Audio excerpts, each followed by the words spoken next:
Marxist communist கட்சி மாநில செயலாளர் கே பாலகிருஷ்ணன் பேச்சு தோழமைக்கான இலக்கணமாக இல்லை என விழுப்புரத்தில் மார்க்சிஸ்ட் மாநில செயலாளர் கே பாலகிருஷ்ணனின் பேச்சை சுட்டிக்காட்டி முரசொலியில் கட்டுரை வெளியாகி இருப்பதை அண்மை செய்தியாக பார்த்து வருகிறோம். கூடுதல் விவரங்களை செய்தியாளர் கீதன் வழங்க கேட்கலாம். வணக்கம் கீதன், கூடுதல் விவரங்கள் என்ன? வணக்கம். மார்க்சிஸ்ட் கம்யூனிஸ்ட் கட்சியின் மாநில செயலாளர் பாலகிருஷ்ணன் தொடர்ந்து தமிழக குறிப்பாக திமுக அரசை பல்வேறு விஷயங்களில் விமர்சித்தும் தங்களுடைய அந்த குறைகளை சுட்டிக்காட்டியும் வருகின்றார். அந்த வகையில் தற்பொழுது மார்க்சிஸ்ட் கம்யூனிஸ்ட் கட்சியின் மாநில செயலாளர் அண்மையில் விழுப்புரத்தில் நடைபெற்ற அந்த மாநில மாநாட்டில் போராட்டங்களுக்கு திமுக அரசு அனுமதி கொடுப்பதில்லை, தமிழகத்தில் எமர்ஜென்சி நிலவுகிறதா என்கின்ற அடிப்படையில் அந்த பேச்சை அவர் பேசியிருந்தார். குறிப்பாக மக்கள் சார்ந்த போராட்டங்களுக்கு காவல்துறை அனுமதி மறுத்து வருவதால் தமிழ்நாட்டில் எமர்ஜென்சி நிலவுகிறதா என்கின்ற அந்த கேள்வியை முன்வைத்திருந்தார். இதற்குத்தான் தற்பொழுது திமுகவின் அதிகாரப்பூர்வ நாளேடான முரசொலி மார்க்சிஸ்ட் கம்யூனிஸ்ட் கட்சி மாநில செயலாளர் பாலகிருஷ்ணனை விமர்சித்து இது தோழமைக்கு அழகல்ல என்கிற இலக்கணம் அல்ல என்கின்ற அந்த தலைப்பில் கட்டுரையை வெளியிட்டிருக்கின்றார்கள்.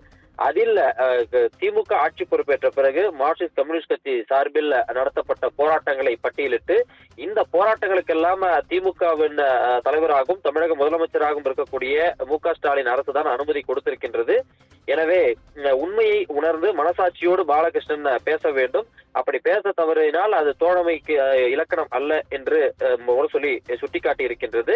கடந்த சில மாதங்களாகவே குறிப்பாக அண்ணா பல்கலைக்கழக விவகாரம், அதே போல போராட்டங்களுக்கு அனுமதி மறுத்து வருவது, குறிப்பாக இந்த சிறு குறு தொழில்களுக்கான அந்த மின்சார கட்டணத்தை உயர்த்தியது, அதே போல ஊரக உள்ளாட்சி தேர்தலை நடத்தாமல் காலம் தாழ்த்தி வரும் திமுக அரசுக்கு கண்டனம் என தொடர்ந்து திமுக அரசை அவர் விமர்சித்து வந்தார்.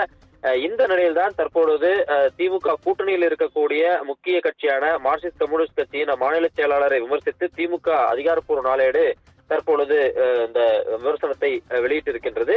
அண்மை காலமாக திமுக கூட்டணியில் இருக்கக்கூடிய கட்சிகள் அமைதியாக இருப்பதாக தொடர்ந்து எதிர்க்கட்சிகள் விமர்சித்து வந்த நிலையில் மார்க்சிஸ்ட் கம்யூனிஸ்ட் கட்சியின் மாநில செயலாளர் இவ்வாறு அரசை தொடர்ந்து விமர்சித்த நிலையில்தான் தற்பொழுது அவரை சுட்டிக்காட்டி இந்த கட்டுரை என்பது வெளியாகி இருப்பது கூட்டணியில் ஒரு புகைச்சலை ஏற்படுத்தி இருக்கின்றது என்று நாம் புரிந்து கொள்ளலாம்.